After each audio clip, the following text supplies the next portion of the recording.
Good morning mga karos, good morning. Kamusta po tayo lahat? Ito, welcome back po muli dito sa aming channel. Ngayong araw po ng Huwebes.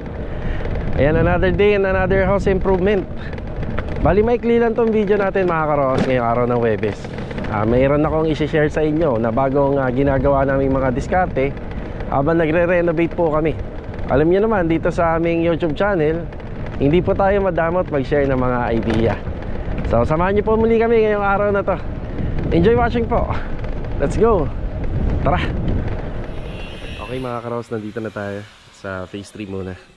Good morning nga po pala sa mga client owner namin, Sir Jose at kay Ma'am Mayra. Yan, bati tayo. Merong 4 na tao nagtatrabaho dito. Yes, Andy, good morning. Good morning. Richard, good morning po. Good morning. Donis, morning. Rusty. Good morning. Ayan. May nagtatanong nga pala sa vlog tungkol dito sa dalawa na to. Hindi po sila hindi sila mag-ama. Ano mo nga ba to, Don? Si Rusty? Manugang. Biyanan mo naman si Adonis. Ayun. Tapos si Adonis, anak niya si Marvin. Ayun. Doon sa nagtatanong. Regular viewer to. Okay, dito muna tayo sa harapan. Yung tiles nga pala na ginamit namin dito. Ito, magandang klaseng tiles po to. Kapag naikabit natin to, ito na po talaga siya. Wala na po tayong dapat ipahid dito. Wala na tayong i-maintain.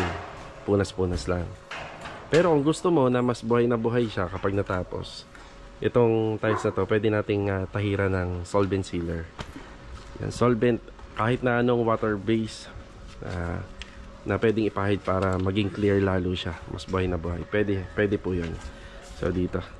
Siya nga pala, sa presyo ng tiles na ginagamit namin dito ay nagkakahalaga na po lahat yan ng 10,000.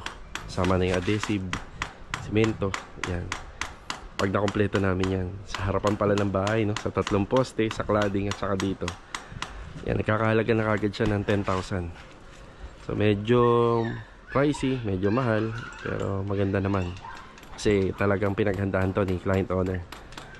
Sa tutuusin lang, parang 1 taon yata siya naghintay simula nung na-ocular ko tong bahay niya. Kaya ito ngayon, tinutuloy na namin. Bali, meron pa tayong ilan sa mga nakikita dito na aayusin namin. So nakikita niyo po yun, ayun o. So yun yung grills na nilalagay dito sa mga bahay para magkaroon siya ng disenyo. Since meron ng bubong, so hindi na siya makikita. Makikita lang yan kung lalayo ka banda rito. So para siyang ganun o. Yeah, may mga design. Ngayon kung lalayo-layo tayo banda, doon makikita natin. Pero pag dito, hindi na. Tabingi po siya. Ayun, mapansin nyo, tabingi. Kailangan namin din siyang baklasin kasi makaka-apekto yan sa pag-install po ng aming flashing. Pag nailagay na namin yung mga PVC roofing dito. Tapos ito, nakikita natin tong slab na to. Ayan o. Tabingi din siya. Ayun, makikita nyo. Tabingi. So, ang magiging solusyon natin dyan, pag naglalagay na po tayo ng kisame, so nasa level yung kisame natin, so hindi na siya mapapansin. So matatago natin siya. Sa ngayon, pagka nandito ka, pagkakamalan mong tabingi yung gawa ng mga welder natin, so kapala mo, tabingi itong Raptor natin. Kasi nandahil doon, nagkakaroon siya ng illusion na yung ginagawa natin dito tabingi. Pero isang sekreto rito sa paggawa ng bahay, yung schedule for window and doors, bihira magkamali yan. Kaya tingnan nyo yung bintana. Makita nyo tong Raptor na nilagay rito. Halos pantay sila, di ba? So level sila. Ayan, makikita mo sa camera. Iuusog ko yung camera. Tapos iabante ko. Ayan, pantay. So isang sign nyo na pantay yung gawa natin dito. So yung may illusion lang talaga na hindi siya masyadong alam mo, ayun, tabingi. Kaya yung gawa parang tabingi. Yeah, meron nagpunta kasi dito, bumisita, tabingi daw yung gawa namin. So may mga materialis naman po kami, na personal na materialis na ginagamit sa construction, kagaya ng level hose, level bar, na makakatulong po para maging maganda yung kalidad at quality yung trabaho natin. Okay, sa tiles. Kadalasan ang discarding ginagawa namin dito, pag ganyan, kagaya nito sa kapitbahay, may tiles na siya. So nag-create siya ng parang Technicolor na illusion. So, wala naman na tayong magagawa dyan, pero pwede sanang isang diskarte na gagawin natin. I-adjust natin tong poste natin at maglalagay tayo ng cladding pa. Pero Siyempre, nasa 4 meters na nga lang to. Parang hindi na siya mas magiging maganda tingnan. So kaya ang ginawa na lang namin, dinikit na lang namin. Pero kung talagang kinakailangan, yung meter base na yun, kung nandito, maaaring na i-adjust sana natin. Hindi siya dikit. So isa yun, nakita niya. Dumikit na yung tiles namin doon sa tiles nila. Kita niya yung itsura. Pero ganun talaga. Pero kung yung meter base niya, punta dito. Tapos yung private pole nandito. Mas maaaring mas napaganda pa sana para may separation sila. Hindi sila magkadikit. Nandito naman tayo sa loob. Yung ginagawa ni Adonis, paglalagyan natin ng polycarbonate yan. So meron na po tayong privacy. Bukod sa polycarbonate, pwede rin tayo maglagay nung kagaya ng ginawa doon. Ayun. So piping board yun. Ang problema kasi doon, syempre, pagitan lang yan ng kapitbahay. Kung sakaling may magkamali na natukuran yon, mababasag yon. At least si polycarbonate, may mga adjustment pa. Flexible pa kahit pa paano. Tsaka may design din pagka nailagay. Ginagawa ni Kuya Sandy. Ipapalitada ka, Kuya? Oo. Ipapalitada. Yun. Okay. So dito, ang isa pang discarding ginagawa namin, lagi nyo lang tatandaan sa bahay, kung lahat ng area ay iskwalado, ibig sabihin ng iskwalado, ganito yun. For example, ito sinukatan mo, 190, ito, at saka to 190, doon naman 190, hanggang dito 190, tapos dito naman, pantay sila 200, tapos dito naman 200 din. Yun yung mga iskwaladong bahay. Ang sikreto lang niya, kapag iskwalado ang loob ng bahay, lahat ng gawa pwedeng maging maganda kasi wala nang tabingi. So kapag nilagay mo yung cabinet mo, walang siwang. Pag naglagay ka ng tiles, wala kang makikita sa gilid na kalamay. So yun yung tinatawag na iskwalado. Ngayon naman, pagdating dito, bakit pinapalitadahan to eh? Inabot naman na natin to na maayos na, ano Kuya, di ba? Gawa na yan eh. So para maging iskwalado. Yan, sa eskwela. So, ito, sinabi ko na kahapon, natabing siya. Ngayon, ang gagawin pa rito, Kuya, dahil pinalitadahan mo yan, dito naman. Ito naman ang huhulugan, yung kabila. Oo, nakabali, di ba? So, yun. So, yan yung isa sa mga technique na ginagawa po namin ngayon. So, kasama to sa contract. So, alam din to ni client. Kumbaga, akala lang ni client na gagawin lang namin na termination dito is yung renovation lang. Eh may ginagawa rin kaming mga repair. Yung mga repair yan, kagaya ng mga binanggit ko. Dito pa lang, sa taas. Yan, repair din yan. Para mapaganda natin yung turnover ng renovation. Kasi ito, isa pang diskarte. Ito kasi hindi namin ginagawa dati. Papansin nyo, bakit baklas to? Mapapalitan naman talaga yung design nito. Okay, ito, yung piping board na yan, napakahirap pong ipasok nito. Kasi 4 feet by 8 feet to. Imagine niyo, tingnan niyo tong location na yan. Kung nandun yung handrail, so mababali siya, pwede siya mabasag pag pinasok. Ang ginagawa pa namin doon, binabaklas pa namin yung gabay dito para mailusot, maisuksok. So isa sa mga discarding ginagawa namin ngayon, pinatatanggal ko na to. Yan, pinatatanggal ko na. So pag tinanggal natin yan, maraming mas magaganda pa na discarding pwedeng gawin. Pwede nating mapantay pa yung mga tabingi dyan. Pero ngayon, kapag tinanggal, mawawalan siya ng suporta. Kaya papansin nyo, yung mga 12mm na square bar dito, nandun pa rin. Hindi po pinutol. Tapos, nagpalagay tayo ng tukod. Ito. Yan, nagpalagay tayo ng tukod na tubular. So, para kahit naman papaano, pag umakyat tayo, hindi siya basta-basta lulundo. May suporta pa rin. Ayan, dito na tayo sa taas. So ito yung sinasabi ko, nung may handrail dito, hindi magagawa to ng maayos. Ayan o. Nalagyan na ng tiles na maayos, napakinis pa to ng maayos, makikinis pa to ng maayos kapag natapos. Yan. Pero dapat may abang na. So ito yung pinaka-ending ng handrail ng gabay. Okay, ito na. Naka-tiles na.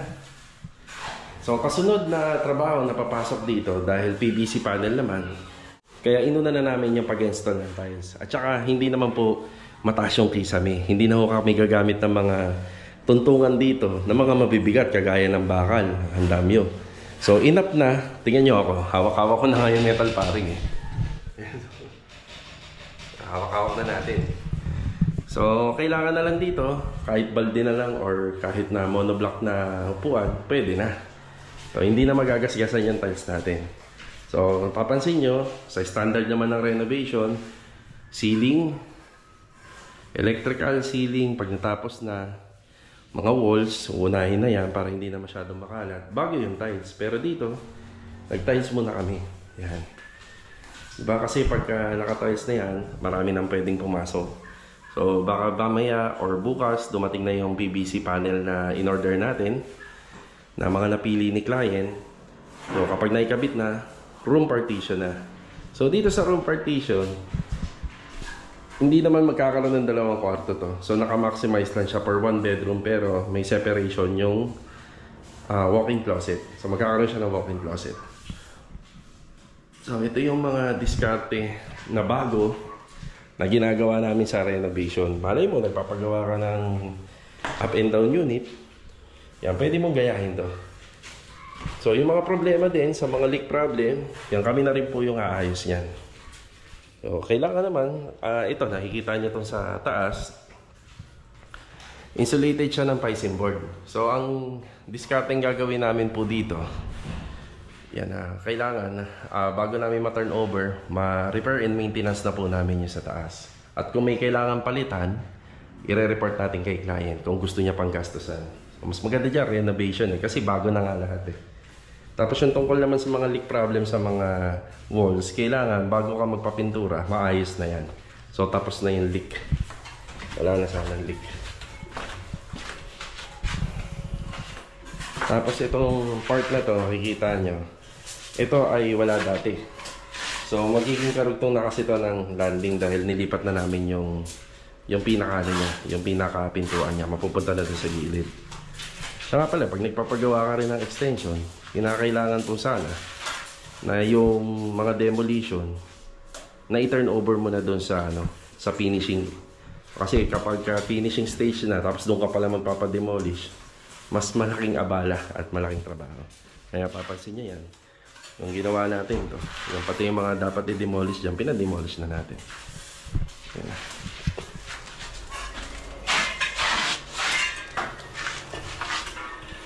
Masun na pala to si Kuya Sandy. No, si Sandy. Sabi ni Richard eh. Oo. Oo. Di ba, para magle-level up tayo. Sabi ni Richard, sige, masato na. Sige. Practice ka kahit mga ilang buwan. Yan o, header o, kuya.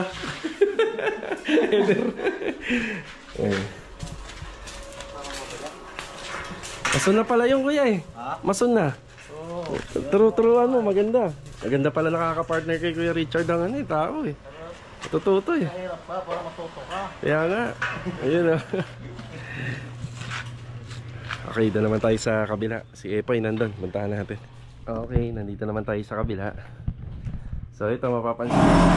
Teka lang. Hoy, good morning. Good morning. Sige lang, saglit lang boy. Wag ka muna. Okay, dito naman po sa kabila, yan papansin nyo, yung medyo agwa, yan, nabaklas na natin.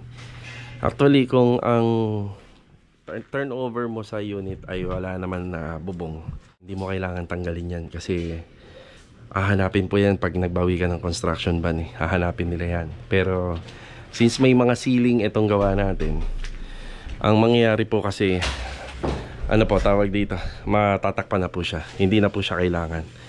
So kagaya niyan, height level ng mga bubong. So makaka-apekto na po siya sa renovation. Kaya ito tinatanggal na natin.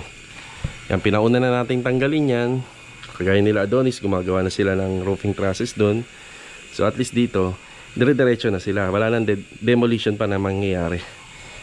Yan, dire-diretso yung gawa.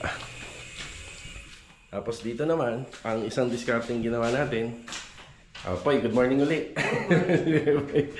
Okay, ito, hindi pa nabubuhusan yung slab nito. Pinauna na po muna natin. Tapos, ito, wala naman pang ipapagawa sa toilet and bathroom nito. Yan, pero pinauna na natin yung demolition. Kasi pag nagpa-finishing siya, so, abala pa to, di ba? Abala pa po siya. So, lahat dito, at least, naka-ready na. Pwede na ipagawa ni client. Tapos pag nagbuhos ng slab, pwede na rin natin itong papalitadahan sa mason natin at saka to. Yan, pwede na natin ipa-prepare yan. Kasi nakikita nyo mga scaffolding na nakatayo rito, yan na po yung tukod ng slab natin. So yan na yan, makakapagtrabaho pa po yung mga mason dito. Tapos meron pa kaming ginagawang diskarte dyan. Yan, may mga abang na ng para sa PVC. Yan, magkakaroon na rin po ng linya rito para naman po sa exhaust fan. Tapos ito, since papalipat niya po yung kanyang pintuan, kagaya din sa kabila, ganun na ganun din yung gagawin dito. Epoy, pwede na. Giingay na si Epoy.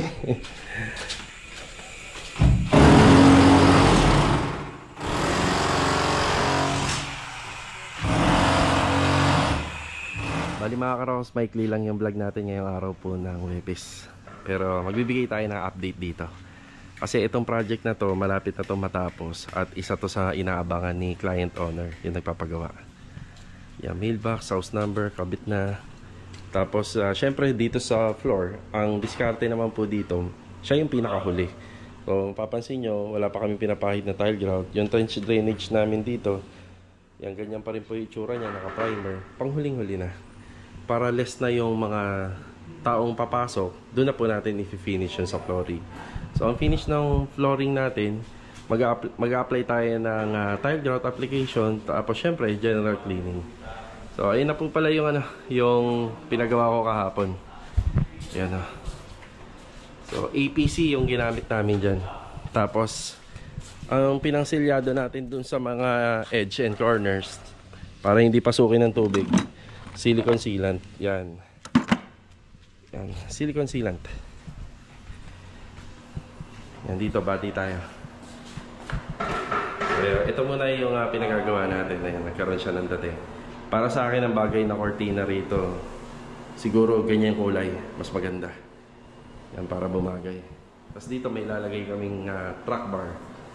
Ayan. Master dito, good morning. Good morning! Good morning. Good morning! Ang linis-linis na pala, ano? So, ito nga po palang kinabit na ilaw dito. Tricolor siya. Yan. Sinubukan naman namin yung tricolor para may choices si client. Kasi pag dito, gusto mo ng dim light, ito lang buksan mo. Yan. Tapos, patayin mo yung mga ilaw.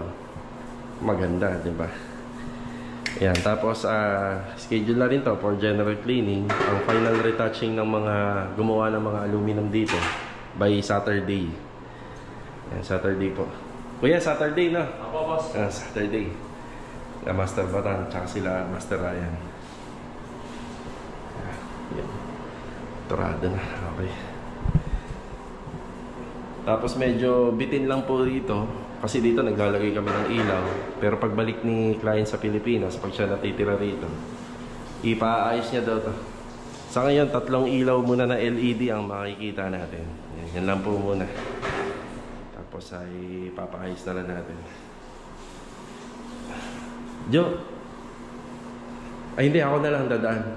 Papalitan ko yun. Ayun o. Oo, yung 3-way. Yung luma yung nakalagay. Yung kabila, hindi. Okay yung kabila, bago yun. Yan, hindi naman ako yun. Hindi na, yan na daw talaga yan. Mga doorknobs, kung ano yung mga inabutan. Yan eh.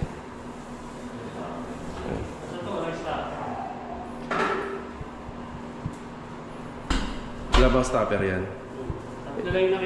Sa taas lang, no? Lagyan natin. Oo, kasi wala namang ano talaga eh. Oo, sasabit na eh. Oo. Tsaka kung yung opening, mababawasan kasi yung opening pag naglagay tayo sa floor area. Yan, okay na yan. Saka na lang papalitan ni ma'am to lahat kapag na-turn over na. Paupahan lang muna. Sa ngayon.